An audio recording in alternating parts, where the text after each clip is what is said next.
Welcome to the Beyond Jiujitsu podcast. This is episode 152. My name is Kieren Lefebvre. I'm your co-host, and I'm joined by the wonderful, the tall, the amazing Adam Charles. Wow, you've got really long legs, Adam Charles. Joined by the wow, you're so strong, Kieren Lefebvre. Oh, man.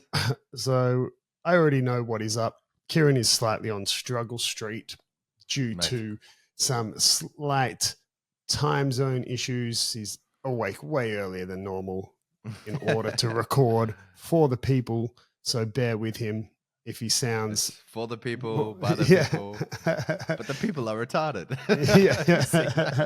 No, that's a meme I've missed. It's like this guru type guy, and he's like, democracy is for the people, by the people, but the people are retarded. I haven't seen that. No. But you have reminded me of this other little like skit that I used to find really funny. That was, maybe you've seen it. It's like this little 10-second thing, and there's like this lady just walking by herself on the street, and then like the voiceover is something like, and it's no wonder in today's day and age that everyone is afraid of technology. And then this dude just like holds up a sign and like jumps in her face, and he's like, technology. And she's like, ah. So it was like this old little like meme skit thing that went around. But reminds me of that for some reason. Anyway, nothing to do with what we're talking about today. We are talking about, I think, a little bit of jiu-jitsu, but mostly not. Maybe judo. We don't know. Maybe judo. No, we're going to talk a little bit about open guard and some of the difficulties of open guard. Because, I don't want to say this is a targeted like, white belt specific sort of thing, but whether it's white belt or blue belt, you get to a certain belt where you're not perplexed by open guard anymore. It makes a bit of sense to you. But anyone listening, you are either currently in a position of not really understanding open guard. What do you do? Open guard makes no sense to you, or you're someone who's already passed through that experience. And so whether that's happened, whether you passed through open guard. Yeah. whether that's actually I've so how we used to in our old episodes when we were recording in person, there were a few little sound bites on the Rodecaster that we could use. Yeah. So for anyone who is familiar with the program Discord, it's like I don't know how would you describe it, like a chat group sort of tool that people use. They run it in the back end while they're playing computer games or whatever. They'll be in a Discord lobby with their friends, so they could be talking, whatever. Discord have recently like added a soundboard. Oh man, and so they've got like a few default little sounds like the whoa whoa whoa, like the air horn, and like the wah wah wah wah, and all these typical ones. But then me and my friends were like sitting on Discord. God, just went down a rabbit hole of like an hour of trying to like import little sound bites and then put them into the soundboard, and like, oh man, so much fun. So maybe one day yeah. See, there we go. I'm a soundboard. I just don't use it. Kieren's got the skills. But yeah, so you've either passed, over, under, round, or through that open guard experience already, or you're someone who is still, not yet understanding what to do with open guard, or where do you even begin?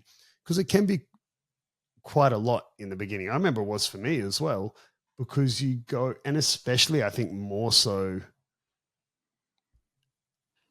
in perhaps when I started training jiu-jitsu, in the sense that open guard still already existed. But obviously if it was someone who started in the 80s or 90s, like back in the era where there wasn't really an open guard, it was just close guard, half guard, and whatever. And I still started in semi-ish connected to that era. So, you get so comfortable. when I started training and competing at white belt, you're still allowed to jump guard.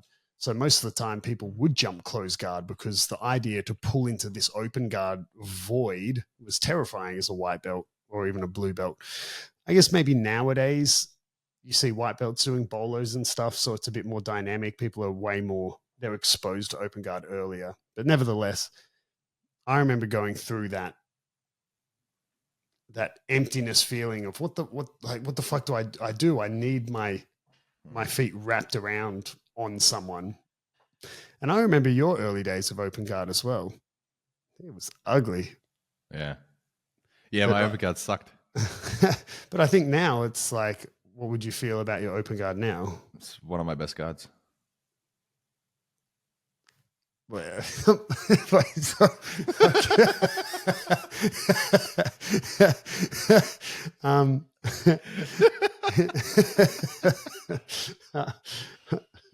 I don't know what to say.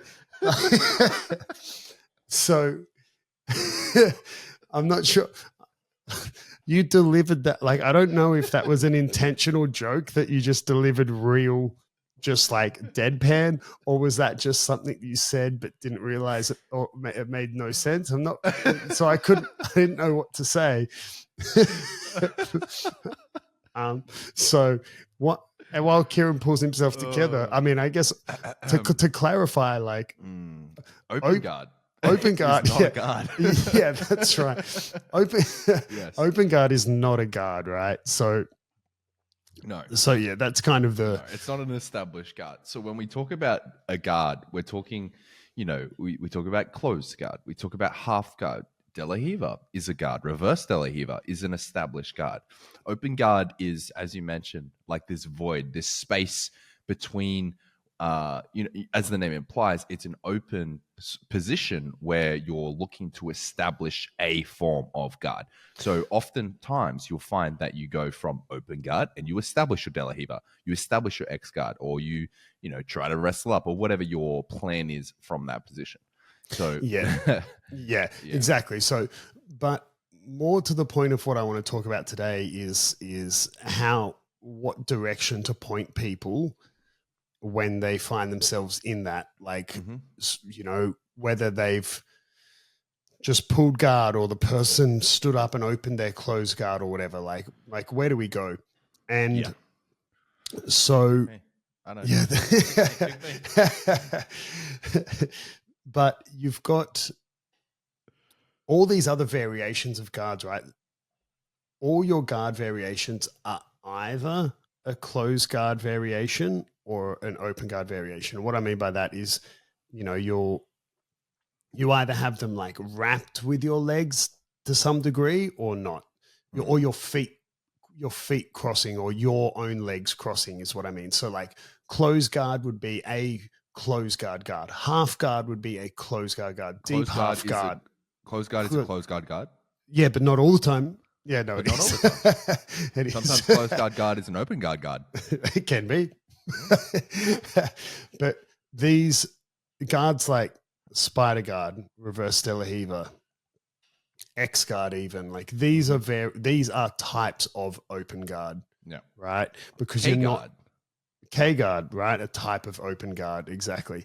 So when you find yourself in this, okay, well, now I'm branching out from these comfortable-ish positions like closed guard and half guard, that if we are looking at the people who are still in that phase, whether it is a white belt or blue belt, or some people don't experiment or expose themselves to a lot of open guard, even well into purple belt. I've met plenty of purple belts who have crazy good, half guard games, for example, but they have really no open guard. So let's say you're starting to go there. Where do you go? And for me, I think it's a very simple answer, but we'll get into why. I think the best open guard variation for you to put time into in the start, when you're in this, like, well, I don't know where to go, what I'm good at, I'm lost, right, is 100% De La Riva. It is right, which Kieren already knew with the whole pick me, yeah. but which is not something we necessarily spoke about pre-recording. I guess it's something that Kieren's just operates on another level. People, he just knows. He just knows Inside stuff. your head, bro. I'm in your head. But we might turn the tables now, and since we're, you already knew what I was going to say with De La Riva, I would be curious to let's go the angle a little bit of the two different ends of expertise, because obviously the longer you train jiu-jitsu, the more that gap closes. But let's re-invoke the beginnings of the podcast where it was like, oh, we got the two ends of the spectrum, a white belt and a black belt. What is God? I'm going to let you go on and tell me why do you think, or maybe you don't agree with me, mate, or are you saying, do you agree, or were you just saying, I knew you were going to say De La Riva? I knew you were going to say De La Riva. I'm not sure if I've been thinking about this as well, because I know why, and I've heard you talk about it in the past. And okay, let me get first things first. I'll answer your first question, and then I'll circle back and say what my current stance on it is from my own experience.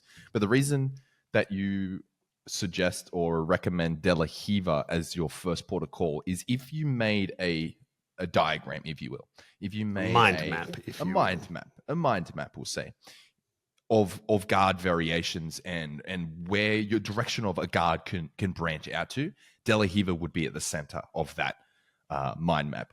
There's so many different variations of guard that can branch out from that position established in De La Riva. And that is why you recommend people start with that, because the logic would dictate if you start at the center, the world's your oyster, so to speak. You can discover your own journey, start moving down whatever specialization or whatever sort of techniques that really gel with you and work with you, and you want to build out your jiu-jitsu game around that. So De La Riva is where you recommend people start. Now, to answer your question, whether or not I think that is true, well, I can't say it's true or false because it's an opinion. Everything that we talk about here is an opinion. We could bring on a world champion that would be like, no, you're 100% fucking right. And then we could have another equally reputable world champion and be like, no, that's the dumbest thing I've ever heard. But I mean, I doubt they'd say that, but you know what I mean? The only caveat I would suggest is this falls apart a little bit when we introduce no gi. 100%. That is I agree with you in terms of gi. You're right. It is like when you look at the different guard variations and all the different positions that can stem from De La Riva, it's incredibly powerful. It's versatile, and it can even be used as like a Frankfurt airport, to borrow an analogy from chess, a stopping place. You don't go into De La Riva for De La Riva's sake. You go into De La Riva to enter into a different position. That may seem convoluted for newer jiu-jitsu practitioners out there. Like, why would I learn a position just to go to a different position completely? Well, there's a lot of different reasons for that that I'm sure Adam can shed light on further. But the Frankfurt airport thing is like we stop there to achieve another destination. It's kind of like a transit airport, if you will. But for no-gi, that's not necessarily the case, because if you've tried to play a very comprehensive De La Riva game in no-gi, it's definitely achievable, but it's modified and it's difficult. Why is it difficult? Well, you don't have the collar and you don't have the sleeve. Okay, so you don't have the collar grip on the far side, which is the standard traditional sort of De La Riva position, right? You have the De La Riva leg in, the De La Riva hook, as we like to say, in, and then you have the far collar or the sleeve, or you have access to grips. You don't have that in no-gi, so the power of the position is reduced, and you also have less control due to friction of the actual De La Riva hook as well. So there's a couple of different things as to why De La Riva isn't as powerful.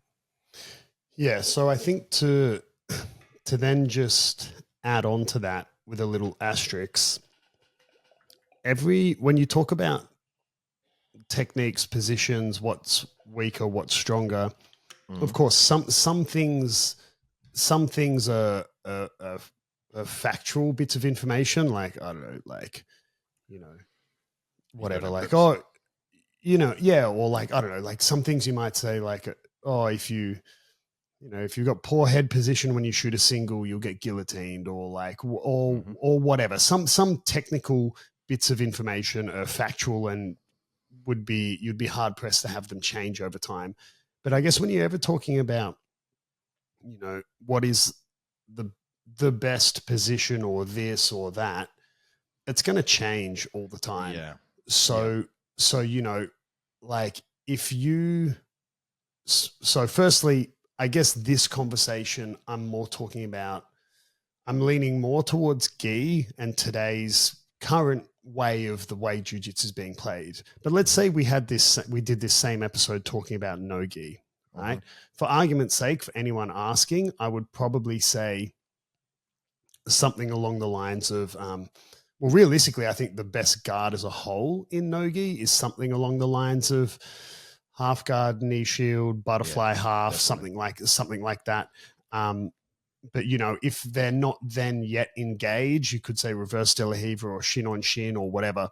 But if we had that same conversation, let's say we did an episode about the best open guard no-gi, but then we rewound the clock like 10 years or whatever, when Marcelo Garcia was in his prime, you'd be saying it's shin on shin, single leg X, right? Because he was the trendsetter. And, you even look, you only have to track back through the last few years and watch how people's guards have changed. And as a result, people's passing has changed. And once the passing style has changed, guards are having to change again. Like,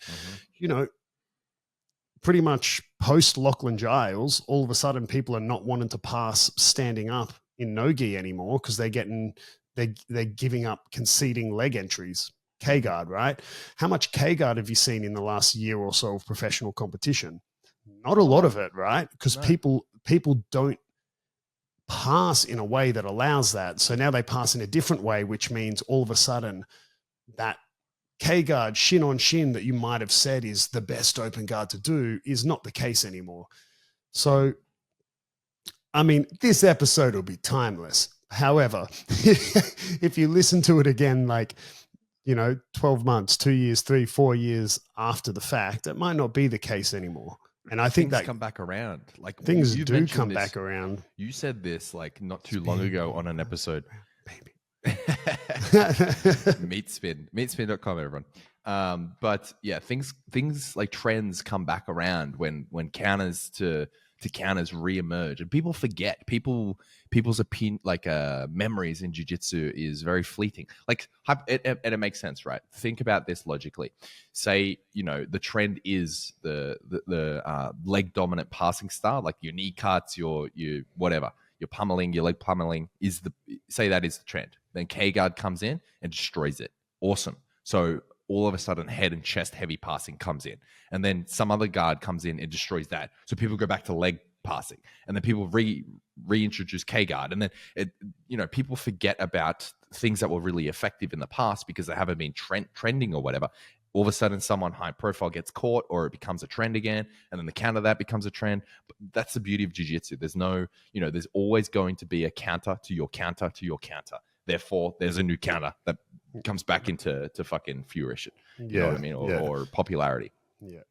Yeah. I mean, if, back when I was like a blue belt, purple belt, the whole scene was dominated by two guards, which was de la Riva and reverse de la Riva.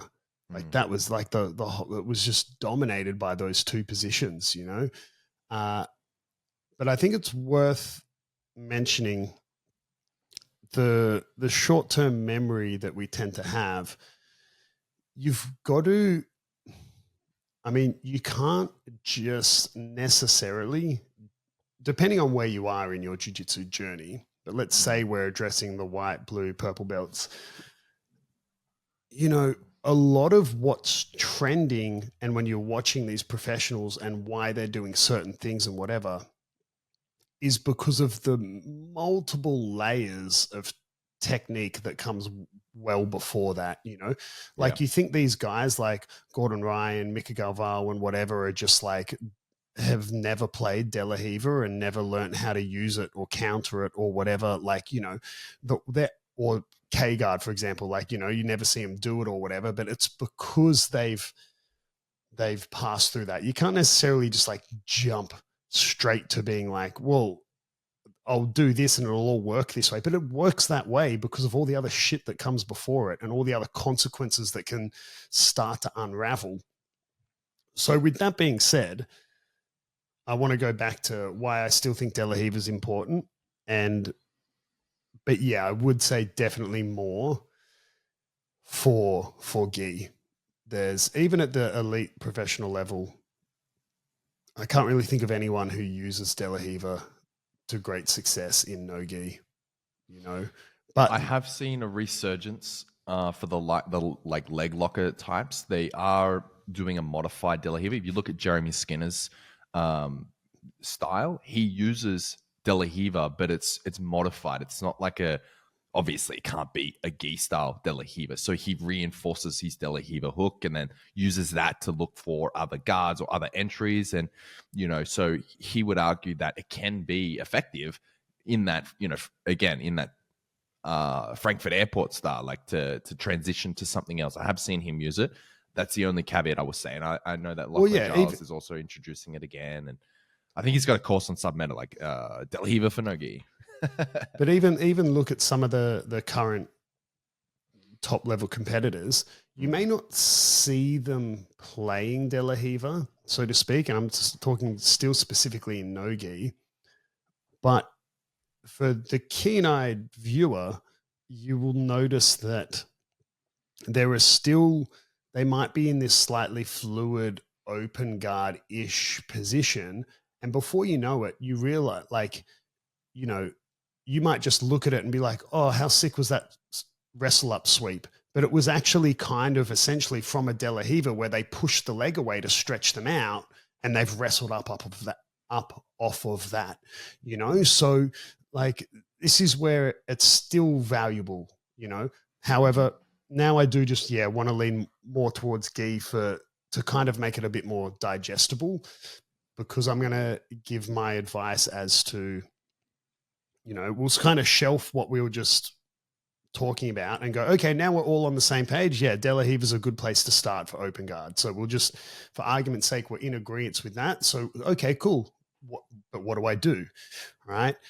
And gi is a little easier to point you in the right directions rather than no gi, I think. So as Kieren mentioned correctly, why I think De La Riva is a good starting point is because, it would be the middle of a mind map. You look at all your other open guard variations and I guess even closed guard variations, they could all pretty much find, like on a mind map, a line connecting back to De La Riva. So De La Riva connects to K guard, De La Riva connects to X guard, De La Riva connects to Spider guard, De La Riva can connect to headquarters, which isn't few people play as a guard, can connect into half guard, into reverse De La Riva, into deep half, into waiter sweeps, into closed guard, like all these other fucking tripod sweep guard. That's my favorite guard. Yeah. But then where do you go from there? Okay. So you go home, bro. Yeah, fucking outskis. So we'll imagine we're in the gi. And firstly, don't get tricked by all those instructionals people are trying to sling because they change one grip. If you got your De La Riva hooked in on that near side leg and the other foot somewhere on their hip, in a thigh, knee or whatever, that's De La Riva. Your grips can vary. So I could have both sleeves. I could have a sleeve and a collar, which is, people, call collar sleeve, but that's another great example. Look at Nicholas Marigali playing collar sleeve. Look what his legs are doing. His legs, kids. His legs are constantly doing a combination of De La Riva, Spider Guard, and like X Guard movements, right? So he's playing collar sleeve, but his legs are doing all of this, and so your grips can do multiple things. But my advice for the beginning of De La Riva is double sleeve is super powerful, difficult to get a lot of the time. So my advice would be to try get one of the sleeves, ideally the far sleeve, and your other hand hold either the ankle or the cuff of the pants, right, that your De La Riva hook is on. That anchors you a little bit. Mm-hmm. Okay? That for me is your basic starting position. Okay. So if you're brand new, okay, I'm someone that when my guard gets opened, I'm just like have no idea what to do. Okay? Well, typically that 1 foot comes closer. Typically, okay. Some people don't. They just pass head and chest heavy and look for double unders or whatever. But a lot of people step in, right? You grab the closest foot they give you, put your De La Riva hook in, other hand grabs one of the sleeves. So we've established our De La Riva. Where do we go from here? I don't want to say specific techniques, but let's again, before I go into my advices from here, what do you think might be some advice you could give, Kieren? Like if we go back to how we said at the start, looking at two ends of the spectrum, so to speak. If someone was saying to you, okay, well, so I can get to De La Riva, but like, I don't know what to do. Off balance immediately. In like, so tripod sweep guard? I would say invoke any form of kazushi that you can. Yeah, so when I'm in De La Riva and I have collar or sleeve, it doesn't matter. I try and off balance my opponent immediately. So I don't want them to, get established, get tall. So I break their posture and off balance them. And that can be depending on what reaction my opponent gives me. So if I have the sleeve, I'm going to be pulling that tight, bringing their posture down, and I'm going to be using my leg on the far side hip to kick them out. That way, because if you let your opponent establish a strong, dominant posture in De La Riva, it kind of, I wouldn't say defeats the purpose of De La Riva, but particularly when you have that sleeve, like, I don't know, man, your De La Riva is kind of shit at that point. And then I could use your grip on your sleeve and use your De La Riva to enter into a pressure pass. And I do that often. So when I cannot do that is when I'm being off balance and spread out like a fucking, chicken fillet. Right. So that's what I aim to do. And then depending on the reaction, you can go for sweeps there. You can pass off the sleeve to the other side and you have a beautiful sweep that you really like from De La Riva. You can go for a tripod if you want. But I mean, if their posture's broken, you probably, wouldn't. But anyway, you can go for a wrestle up if you wanted to. You can transition into X guard, which I often do. So that's what I'm aiming to do. I'm aiming to use De La Riva to off balance and spread out my opponent, break their posture. Yeah. Is that right?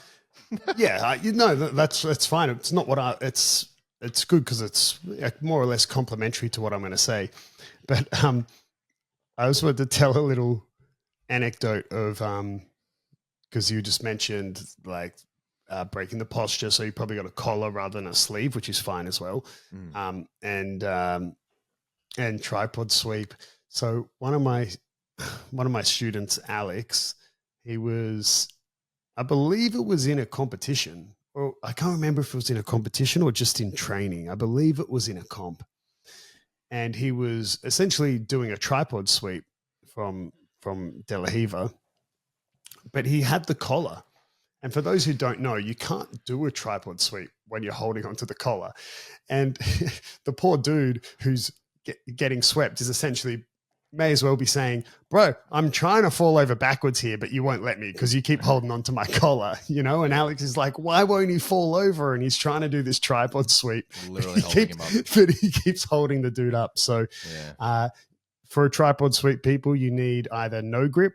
Well, you need to hold their leg, their ankle, but your other hand either needs to be no grip or it can be a sleeve grip. You can't hold onto the collar.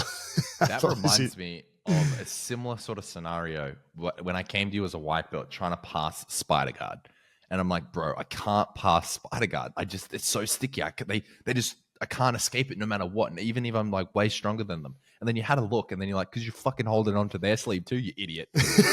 Onto their pants or sleeve or whatever. Yeah, I was like, yeah. So depending on what they had, like imagine a spider guard where they have, both your sleeves, foot on both biceps. I was holding on to fucking them.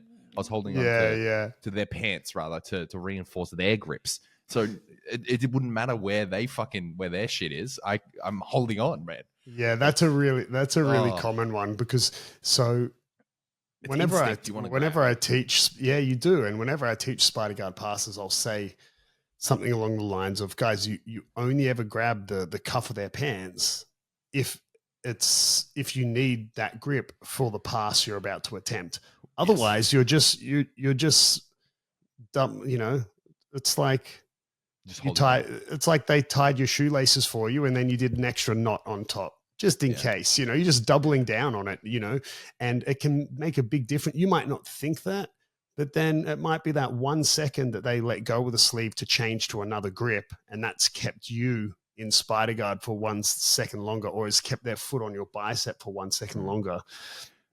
And that's only magnified for anyone who hasn't rolled against a really good, like a world-class spider guard player. I spent years training with the best, who still is the best spider guard player in the world, in Michael Lange. And man, they don't even really need your sleeve to keep their foot on your bicep. It's crazy how it really is like a chimp, like using their foot, not only to curl their toes and grab your bicep, but you just can't get away from it. It's like this Zen Kung Fu stuff. Wherever you push, pull, move up, down, left, right, they track you so seamlessly that even though you can't get away from it, right? And I've then never experienced that. That's crazy. Yeah, I'm talking world-class spider guard players. So it's not a skill I have. It's not a skill other world champions have, unless they're a spider guard player, But it's, yeah, man. So then if you add on to that the fact that they do have your sleeve and you're holding their pants, you're never getting out, bro. I just want to clarify. You're never getting out. Obviously, I understand that you need to hold the pants to pass spider guard in certain passes. So I'm not saying to open your hands and flail around like a bloody headless chicken, right? I understand that. What I was doing as a white belt, I was death gripping them and trying to wrestle their legs. That's what I was doing. Okay, I just want to clarify in case people think I'm an idiot. I wonder how much. I wonder if you could ever legitimately clown someone in a match and get away with it. So for example, you look at UFC, right? Or MMA, and there's a lot more liberties given into what the athletes can do in the middle of the fight, in the sense of what they can say to each other. And, for example, even if it's not to each other, look at what's that other Dagestan dude? Hamza Chimaev. Yeah, the guy who picked up the guy and carried him over to Dana White and started talking to Dana. Yep. Right? In jiu-jitsu, that sort of shit would get you penalized or DQ'd straight up, right? Mm-hmm. But it just made me think when you were I wonder if you could get away with tricking people, clowning people to make them lose concentration. So you're in spider guard, and like you were saying, it's not like you got your hands open and you're flailing about, but they're holding your sleeves, and you just kind of look and you go, paper beats rock, and hold their hand, and then they're like, what? And you just fucking pass. I wonder how much you could get away with. But probably not. Yeah, no, probably not. Anyway, yeah, so off balancing, great, but I want to give, again, not specific techniques, because I'll point you in some directions and you can learn some techniques, or you could play some really fancy games and figure it out yourself, whichever way works for you. But when you're in De La Riva... Are you talking about constraints-based learning? Yes. I guess. Or Hungry Hippos, I don't know, whichever game works for you. So imagine you get into De La Riva. To really strip it back simply, you've got 3 ways you can go, or, it's like a roundabout. Okay. So you've got your attacks that are way more linear, like the person, they're straight in front of you. So think things like a tripod sweep, like a balloon sweep or an overhead sweep, like shooting a triangle or something from De La Riva. Yep. So you've got all these linear attacks. Obviously, even in a linear attack, angles come into play, but I think people follow me. Then you've got attacks to the inside. So think, a wrestle up can be very linear, but it can also be to the inside because you wrestle up and kind of cut the angle, right? But, you know, think attacks to the inside, like sitting up and you pass the sleeve through their legs and these sort of attacks, you know, passing the lapel through their legs and whatever. And then you've got attacks to behind them. So predominantly things like a baby bolo or a full bearing bolo, or attacks like Nicholas Meregali does with his Della X guard, where he essentially puts in the deep Della Hiva hook and then an X guard hook, and he does crazy good attacks from there. Some worm guard attacks go to the back. So they're your three directions, right? Yeah. So whether, like I said, whether you want to learn one for each direction, or whether you want to just take that information and go, cool, I'll go play some games and figure that out. I don't really care, whatever works for you, but they're your three main directions you can go. And you may not get on board with you ever using De La Riva as one of your predominant open guards, but that's okay. But as long as you understand De La Riva, can establish it, know where you can go, and you play around with it for a little bit, remembering I'm kind of addressing people who are in that, I don't know what the fuck to do once my close guard gets opened, people, it's going to make it way easier for you not only to then branch off into those other guards like Spider Guard, Lasso Guard, X Guard, whatever, reverse De La Riva. And reverse De La Riva, in my experience, students struggle to understand if they don't understand De La Riva, in my experience, you know, so it's like a more advanced version of De La Riva. I mean, it's a completely different guard, but at least in my experience, I find people can't get their head around why it would ever exist. And this goes back to what I said at the start with, you can't just jump straight to what's trending. Some people are at it. I mean, I could jump to what's trending because I'm not saying my experience is comparable to the professional athletes in the world, but like you know, I'm in a position in my jiu-jitsu where I can do that. You know, and so if people don't understand that reverse De La Riva came into existence as a counter to a very common De La Riva pass, which is stepping to headquarters and then doing a knee cut, right? So, you know, so you might not ever become a De La Riva player, but I honestly believe with the sort of parameters I put around this conversation, who I'm talking to, and we are leaning more to just talking about gi for now. And you kind of play with that a bit, you're going to get way more comfortable in open guard. You're going to have a few attacks and then maybe some work for you, maybe don't, but it's going to build a bit of a base for you to then start branching to those other guards that perhaps you're more interested in. And then it pays dividends, right? Because then maybe you find yourself going, okay, well, I actually really enjoy whatever it is, X guard, and I feel real competent at X guard, and it gels with my body type and this and that, you know, like it just is clicking with you. Well, there'll be times where you'll be forced to play a bit of De La Riva to get there, or there'll be times where people are shutting down your X guard and you have to go back to De La Riva to, you know, do some guard retention, recover your guard before you can attack again. And I often go to X guard from De La Riva. I start De La Riva, you know. Right? It's just such a staple, little safe place. A little, you know, it's obviously there's heaps of ways you can pass to De La Riva, but you know what I mean? It's kind of like it's the base camp of open guards, in my opinion. For this sort of gi and for how the game's currently played today. You know, again, if you went back even further, go back 20 years, no one ever stood up to pass guard. No one stood up to open close guard. You would open close guard from your knees and then you'd just progress to half guard. So De La Riva didn't even exist, right? Like De La Riva is named after a guy who is still alive today, you know, so we're not having to go that far back to when De La Riva didn't even exist. So keep that in mind, right? We might go, if in 10 years down the track, it's super trending that no one stands up to pass anymore, like the conversation would change. You know? And I mean, when people try and open your close guard with then, like they just dig their elbows into your inner thigh to try and hit that pressure point. That's bullshit, man. Yeah, but you know when that works though. When they're a bitch. no. When you got hella bad DOMs from doing legs like the day before or something. That shit doesn't work, right? And especially it's laughable when it comes from people who come from like fake martial arts and they decide to try jiu-jitsu and you know, they've learned all these like fucking pressure points and it's like, bro.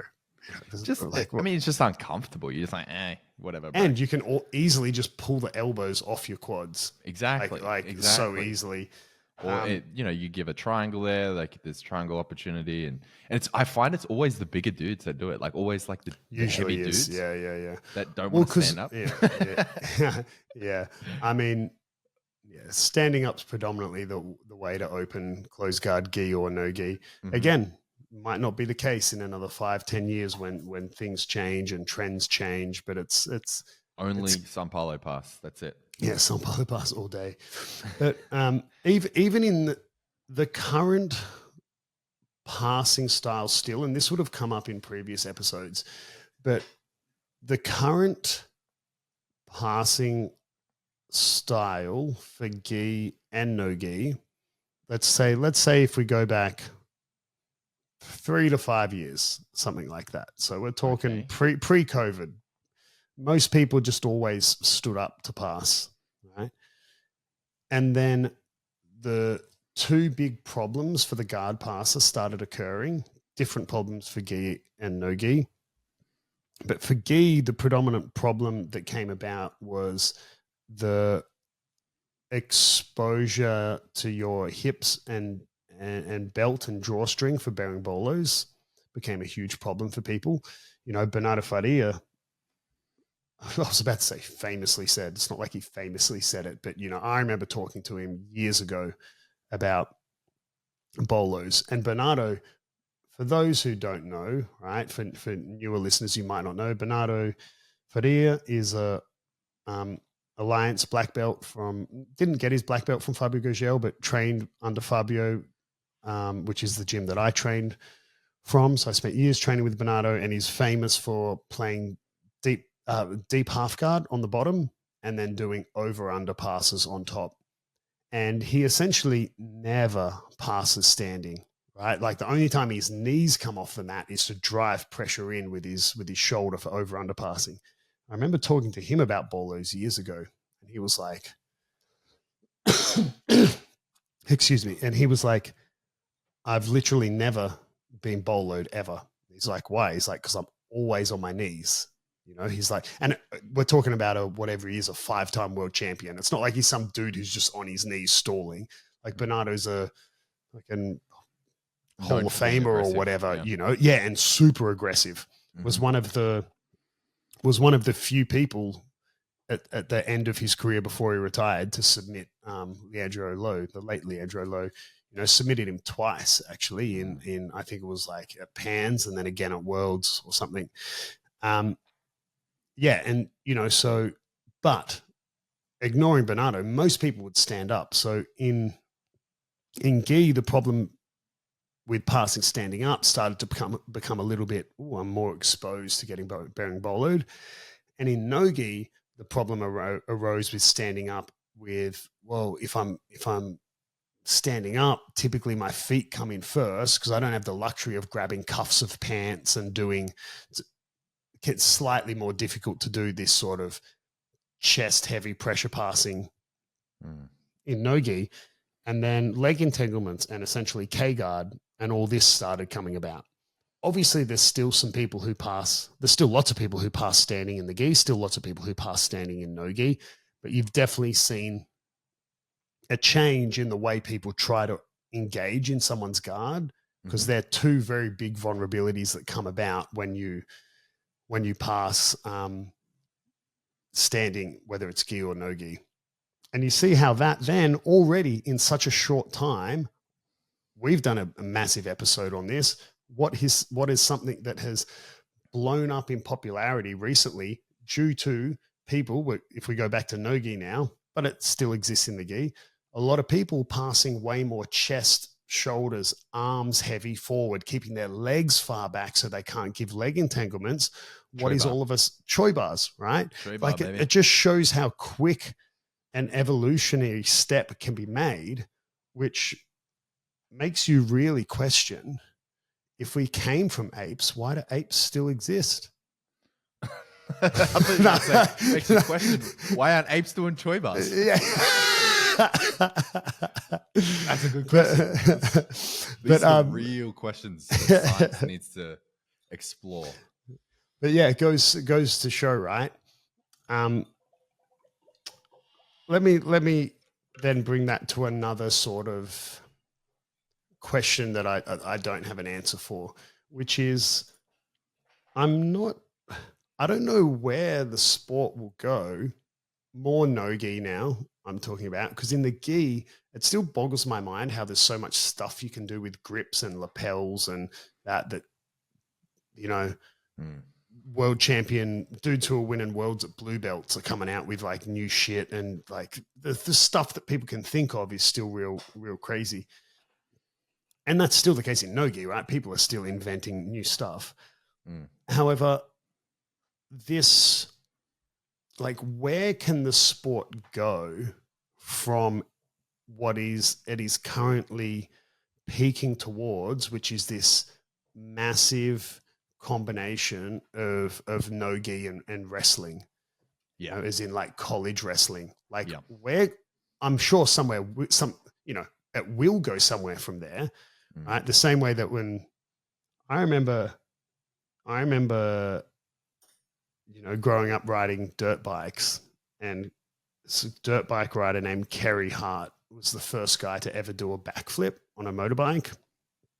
And then it was like, whoa, where's it go from there? And then it's like, okay, well, like now they're doing like triple backflips with a spin in the middle or whatever, So like, obviously it will go somewhere from, but I actually don't know. Like, I don't know where it'll be. Like, at the moment there's a lot of wrestle ups. And if people watch the recent Who's Number One, which if you're listening to this when this episode comes out, was last week, that was the Gordon Ryan's return for Patrick Gaudieu, and there was like Mica Galvão and Nick J-Rod and PJ Barch and all these other great names on the card.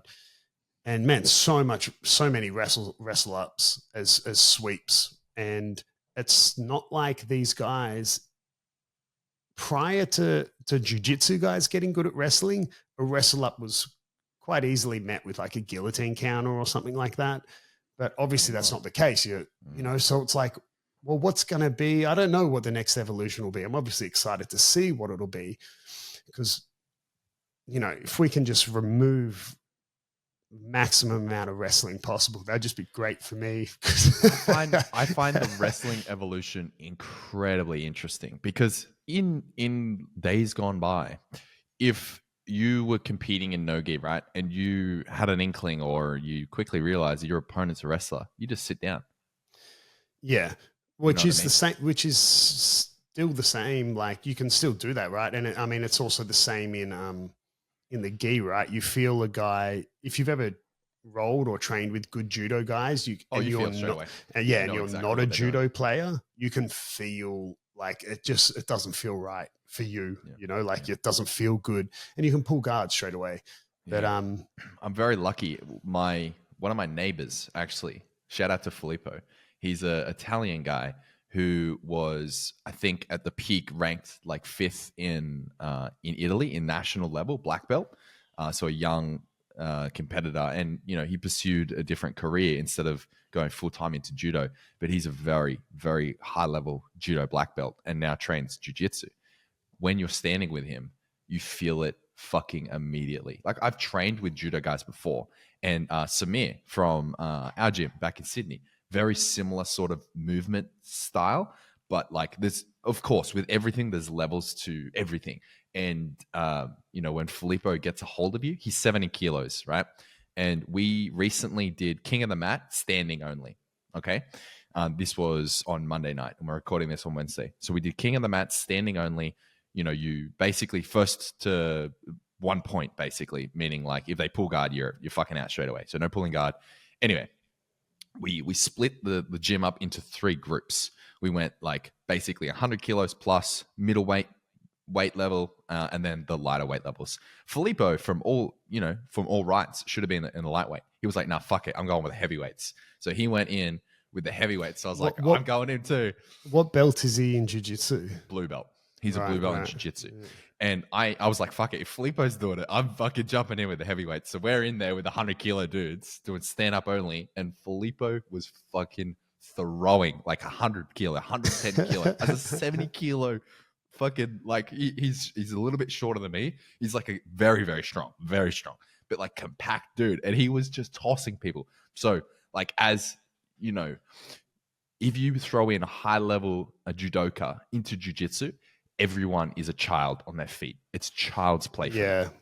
And it's similar to when I was saying, if you've, for those who haven't trained with a world-class Spider Guard player, similar thing, like if you've never trained with someone, you know, like I personally have never trained with like a world-class judoka. Like I've trained with black belts in judo, and comparatively, because my judo is so bad, it feels out of control. I'm sure that other judo guys would be like, this dude's shit or whatever. But, you know, I'm still making the point that if you have no judo skills, you can feel it. And I mean, it's the same in wrestling, right? If you have no wrestling skills, you can feel the difference when you go with a good wrestler, which, you know, so wrestling's not my strength. And I mean, last week at the gym, I never, ever, even against someone who is 40 kilos lighter than me, like I never do duck unders. I hate wrestling. I'm way more of I mean, you would know from all the time we do stand up, I'm really tall, I'm long, I'm quite hard to take down, but I predominantly look for like snap downs into front headlocks and things like that. I was about to say, right? You don't have a wrestler's, necessarily like a traditional wrestler's posture when you do stand up in no-gi. You're like very, very, it's fucked. Like in theory, I should be able to double leg you, but I can't.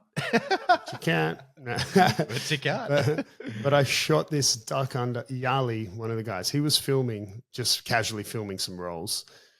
And then I was going with Chad, Chad's not a wrestler either, but Chad's a blue belt and he's short, stocky, strong dude. He's like you, but a bit bigger, wouldn't he? Chad would be a bit bigger than you, I think. Yeah. And yeah. And he's a strong dude, but I hit this sick duck under, and I'm like, I never do duck unders, even though it's like a black belt taking down a blue belt. Who gives a shit? But for me, I was like, hey, that felt good. And I'm like, Yalla, you film that? And he's like, nah. And I was like, shit. Didn't happen, bro. Chad's like, no, never seen that. Yeah, but to your point, I think the popularity of wrestling in no-gi, or submission wrestling, if you will, is fucking amazing. It's really, really, really good for our sport. I think it's really, really good. Yeah, I think it's not only good for the sport. It's also got probably one of the bigger positives is just in the marketability of the sport, which means more athletes can make money doing the sport, which means more people can do the sport and at a higher level, because I think we're finally coming out the other side of an issue that has been occurring in jiu-jitsu internationally for the last 10, 20 years, which has been, like any industry really, with the growth of the sport, has come at a cost of the quality of the sport. You know, the expansion has come at a level of watering down, you know, and I feel like we're starting to come onto the other side of that with the growth of the sport from an entertainment point of view. I think, even for better or worse, even beginners are more educated in the sport, which does create some super cringy white belts, unfortunately, who think they know too much. But nevertheless, you know, so I think UFC, bro, it's legit. Yeah. But I think, you know, there's always going to be pros and cons, but I feel, at least in the community here in Sydney, I feel like the consumer is a little bit more educated and can smell bullshit a bit better than they were able to do 10 years ago, but obviously still when a new student joins a gym, unless they've been recommended by someone, they're going on faith. Chances are the head coach, no matter how crap they are, can probably beat the shit out of the brand new white belt, so. And if they can't, you need to fucking go next door, bro. Yeah. Like, shit. So I think but I think as a whole, people are starting to, because of the growth of the sport, and one of the big contributing factors is this wrestling and no-gi has made it way more marketable, way more entertaining. Mm-hmm. And people are a little bit more clued into smelling the bullshit when it's a McDojo. And as a result, makes me feel like we're coming out the other side of this big period of just a whole lot of terrible gyms and instructors with bad information and, just bad morals, bad ethics, and just people opening gyms for, money. And I mean, it was a big problem, particularly in Australia, because what you used to get is a whole bunch, and I don't want this to sound like I'm dumping on Brazilians as a whole, because I'm not, but you would get a whole bunch of Brazilians essentially wanting a better life. So they wanted to move to Australia, America, or whatever. Nothing wrong with that. A lot of people move countries. And particularly a lot of Brazilians come to Australia. There's a saying in Brazil, which is that that Australia is the Brasil que deu certo, which means like the Brazil that worked out. They'll say Australia is the Brazil that everything went well. But you would get a lot of guys coming over who just kind of wanted to get out of Brazil, weren't necessarily good at jiu-jitsu or even had a passion for jiu-jitsu, but it was just the easiest way for them to make money when they came here, especially back in the day when the country had like 1 black belt or 0 black belts.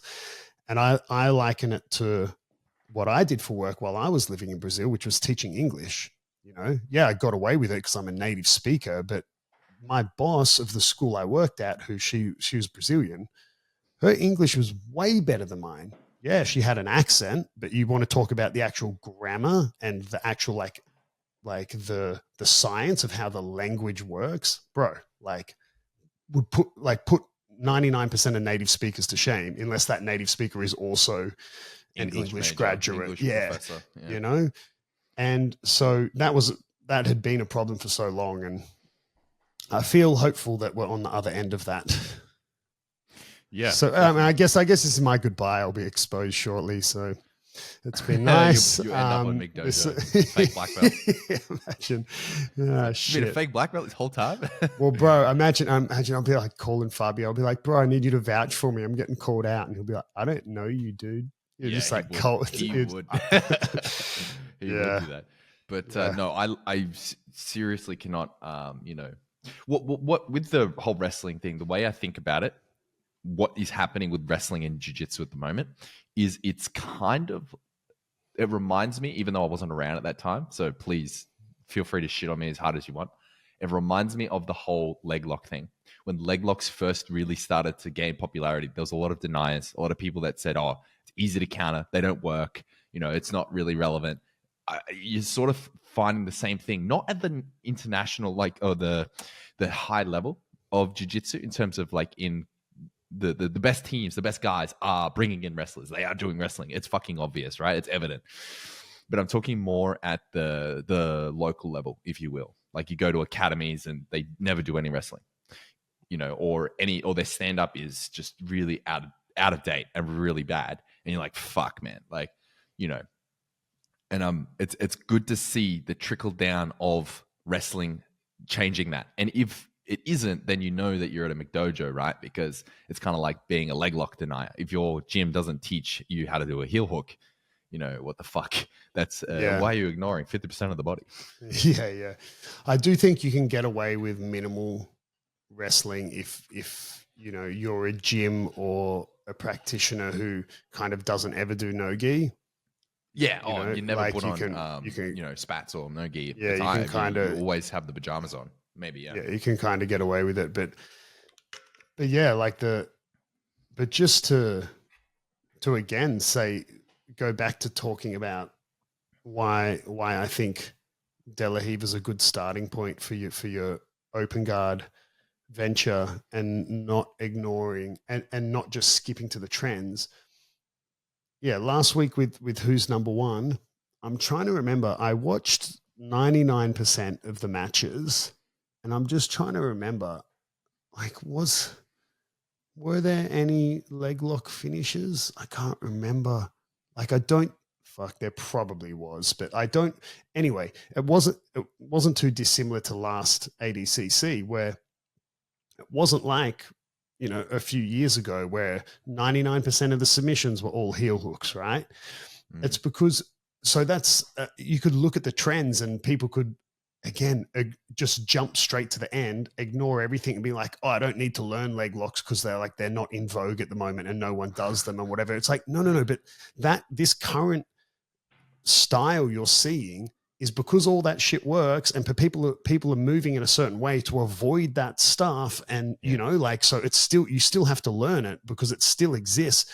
It's a very similar thing to what I say when I have beginners and I teach in Americana, and I say, you'll almost like never, ever see this at a professional level in Americana, right?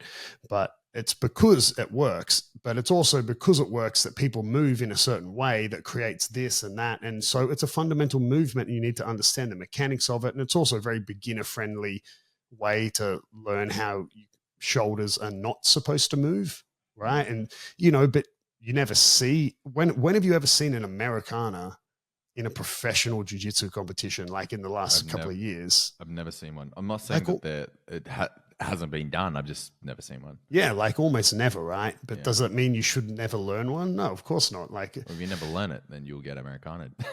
yeah, exactly, right. So that's my piece on. I'll just quickly wrap it up in a bow. For those who are a bit kind of, what do I do when my guard opens? No idea. My advice is start with De La Riva, a bit more specific to the gi, but De La Riva, it's the middle of a mind map. You've kind of got three ways you can go. You've got your attacks that are very linear, right in front of you. You've got ones where they're to the inside, like passing sleeves in between legs, and ones to the back, like bolos and that. I honestly believe flesh that out a little bit and you'll start to find what works for you. Definitely. And build on that. Nice. While we're on, I want to now quickly jump straight to my little something interesting, because it segues back to what we were talking about wrestling and no-gi. And I just want to say, for the people who didn't watch Who's Number One or haven't seen any of the highlights or clips, do yourself a favor and either watch the Mica Galval and J-Rod match or find the little highlights. Like, I think if you type in 2 big takedowns from Mica Galval, there is just like the sickest sequence that like took place in the last minute of the match, and 3 fucking awesome things happen. So I'll even telling you what happened, you'll still be in awe when you watch it, right? But Mica hit this sick like foot sweep sort of takedown on J-Rod, and then they kind of stood back up. Then the second crazy good thing Mica did was these like spaghetti legs that he was able to like pull them out of J-Rod's attempt to like get in on a single or a double leg, the way he was able to like de-thread the needle, so to speak. You'll know what I mean when you watch it. And then straight after that, Mica did this fucking like huge suplex on J-Rod. And this all happened in like, in 30-second period. Like neither of those 2 takedowns that Mica hit, he consolidated. But you're talking, it was like the last minute of a 15-minute match as well, which is even more impressive to think that. How did this 19-year-old on steroids have the energy to hit?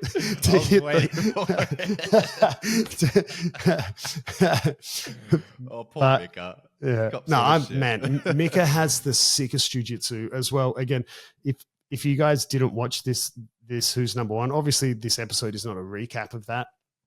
Otherwise, we fucked up big time. But Yeah, we man, did like, that shit, yeah.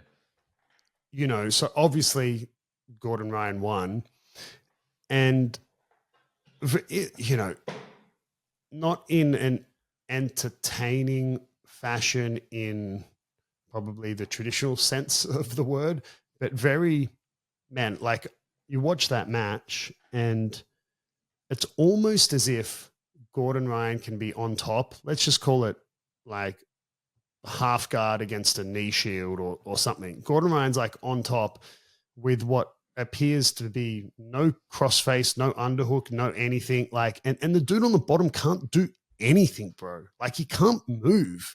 And it almost doesn't make sense. It's almost as if Gordon has like an extra 8 invisible limbs and an extra 200 kilos. Like it's just what must be happening on, to quote Hickson Gracie, on an invisible jiu-jitsu level. Like it's just crazy. You know, as cringe as the dude is with his fucking pulling out a Halloween chest and oh my God, like thinking he was like some marketing genius. What a moron. But anyway, like so crazy. You're actually dipping into one of my something interesting. Okay, sorry, I'll back it out. Anyway, yeah. but Mica Galval, man, that dude is like, you know, unfortunately you'd never really be able to pit Mica against Gordon because of the weight difference. And unfortunately for anyone, whether you like Gordon or hate him, but wanting to see the best dude in the world get challenged, there's no Mica Galval who weighs 100 kilos coming up like on the jiu-jitsu scene, unfortunately. But holy shit, man, like I'll gladly watch 100 Mica Galval fights to every one of Gordon's in terms of just like entertainment value. You know, like, yeah, like Gordon's are crazy to watch because of how good he is at jiu-jitsu. But man, like Mica hit a sick flying armbar in the final. Like that dude is just so fucking good.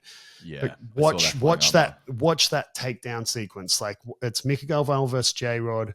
I'm sure there's little snippets of it and everything. So sick. Okay, so I have 3 something interesting. It's one was you get one. No, fuck you. Start with the Gordon Ryan. Like, okay, so I wanted to come at this from a different standpoint. I'm not going to talk about the match. I'm going to talk about the marketing stunt. Okay, so yeah, it was so clever. It was so fucking lame. Like it was so lame. So Gordon Ryan started off with like, this is the greatest the best marketing ploy of all of sports history. Is that what he said? I knew he said in a pre-interview that he hyped it up like it was, oh no, like this ain't just a piece of paper with the submission written on it. Like he hyped it up as if it was this massive thing. Yeah, like this is the greatest marketing ploy of sports history, or the best marketing ploy of sports history, is what he said. And then, okay, I'm just going to chuck out the spoilers. The fucking marketing ploy was, like Adam said, he's like, oh, what's in this chest? And then he opened... But why do you have a chest, Kieren? Which opened a whole bunch of memes, by the way. Go on Reddit or anywhere and find the memes about what's in the chest. Fucking hilarious, bro. Fuck. All the classics that you could possibly think of are in the comments. I'm not going to repeat any of them. I'm guessing some may be connected to Justin Timberlake and Andy Samberg, maybe. Oh, Dick in a Box. Yeah. Yeah, I mean, yeah, that's thrown in there as well. But man, anyway, okay. So in the box was a bottle of proper number 12. Proper 12 whiskey. Proper 12, right? sorry. Proper 12 whiskey, which is... is that Conor McGregor's whiskey? He sold it to Bacardi, but... yeah, it was his whiskey. So obviously he's been paid by this fucking whiskey company to promote their fucking whiskey, right? Well, that's what I was going to ask. If Gordon has some kind of something to do with that whiskey. Oh, they paid him. They probably paid him a shitload. And like Flow Grappling probably got a cut, you would imagine. Maybe they didn't. Maybe it's part of the contract that he can promote whatever he wants, right? But yeah, it clearly, proper 12 paid him a fuckload of money. Like, I'm thinking at least 4 figures to whip that out, right? Anyway, he pulls out a whiskey thing, and in the note it's like, that's the proper, something along the lines of, this is a proper way to finish an armbar. Yeah, but he also had like this skeleton doll or something, because he had a chest, right? Because he had a chest because it was Halloween. Yeah. and in the chest had the whiskey bottle with a little like Halloween doll that had the arm ripped off the doll and was taped to the bottle of whiskey with, like you said, a note that said that's the proper way to do an armbar. And it was to promote his new BJJ Fanatics instructional, which is, you know, something along the lines of like, you know, proper armbar. I think it's systematically attacking the armbar or Juji or whatever. Yeah, whatever it is. Yeah. But look, okay. Look, man, like I like marketing, but that was fucking lame.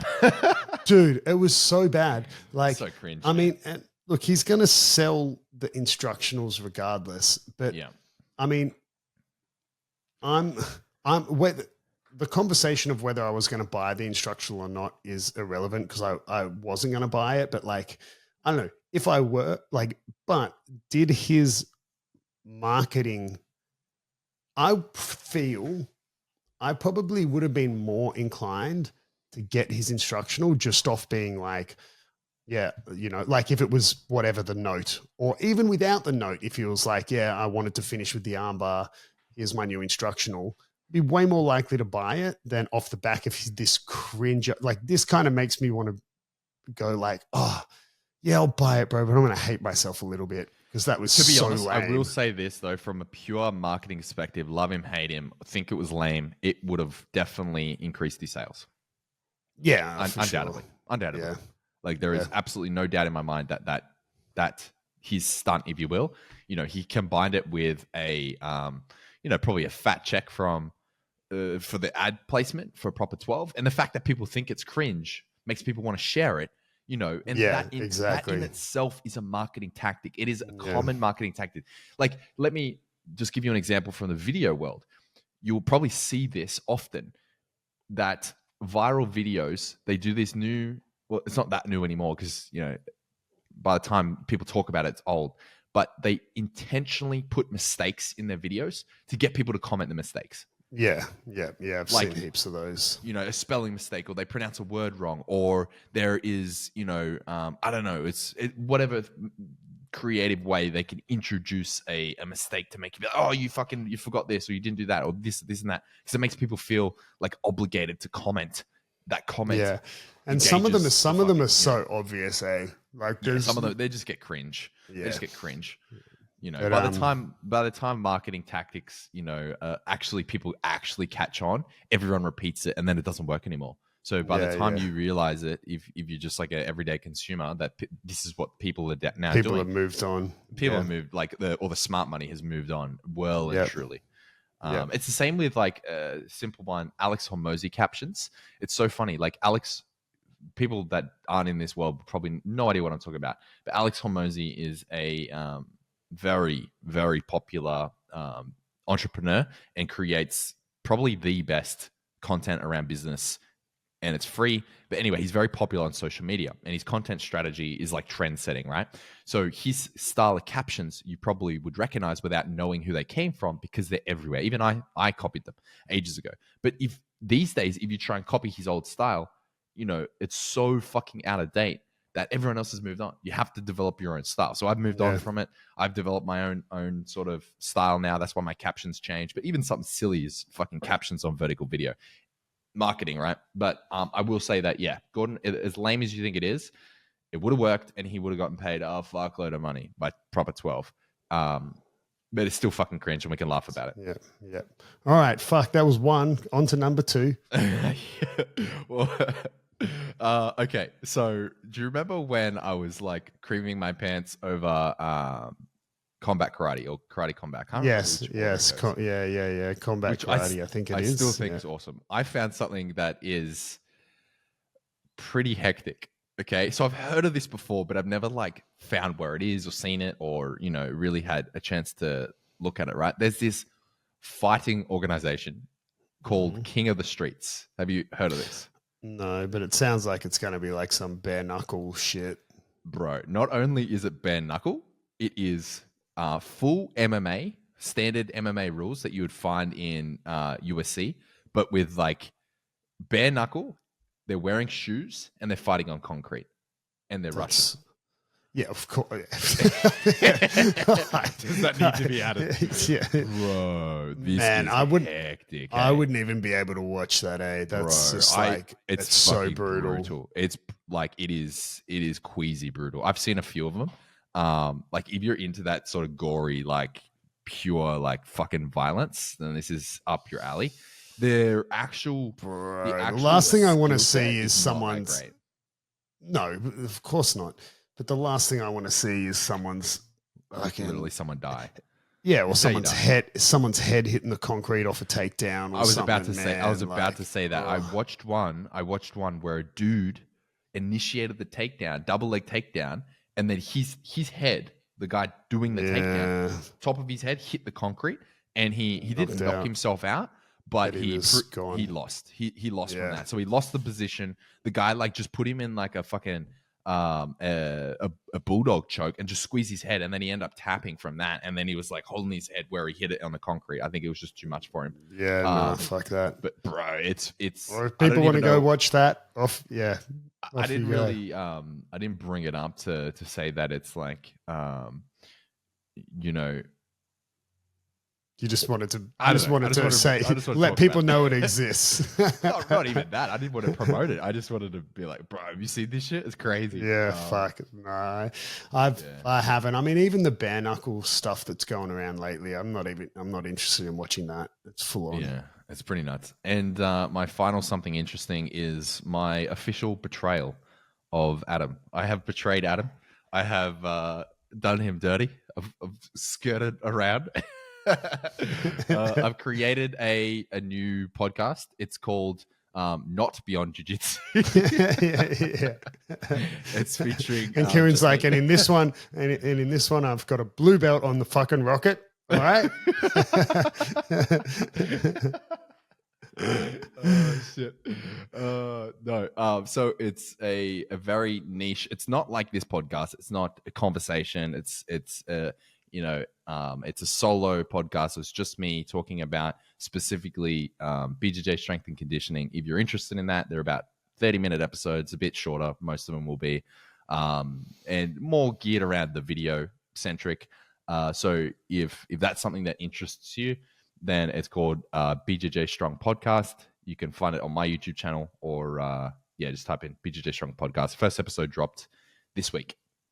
Yeah, 100%. Check it out, guys. Well, if that's the case, I have something interesting, maybe something lame. Oh well, something interesting. Oh yeah, you do. I have finally caved, and I am on a 6-month journey of sobriety. No,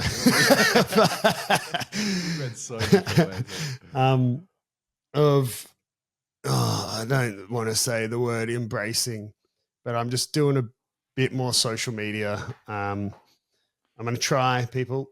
It's not my forte. However, I've started only this week. So if you went and found it, there's going to be like one post on there. But I've started because currently I used to have a personal Instagram, and I deleted it once I opened my gym because I was like, man, like I don't even want one social media Instagram account, let alone two. Like I'm deleting mine, and I'm just going to use the gym account as mine. But now I've created my own personal Instagram again because I couldn't get my old one back. This is a bit annoying, but whatever.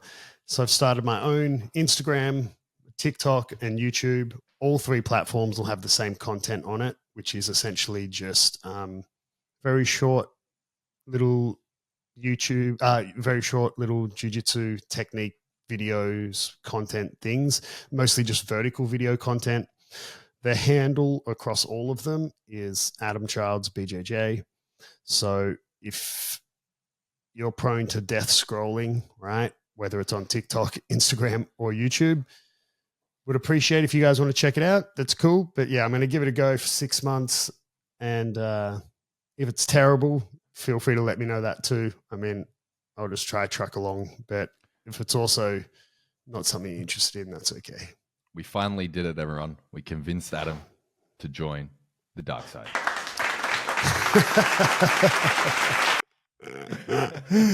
And with that little soundboard snippet, I think we'll leave it there, guys. As always, thank you so much for listening. Please check out Kieren's new podcast. I assume they can find it on all platforms, or is it on? Are you putting it on YouTube as well, or just Spotify?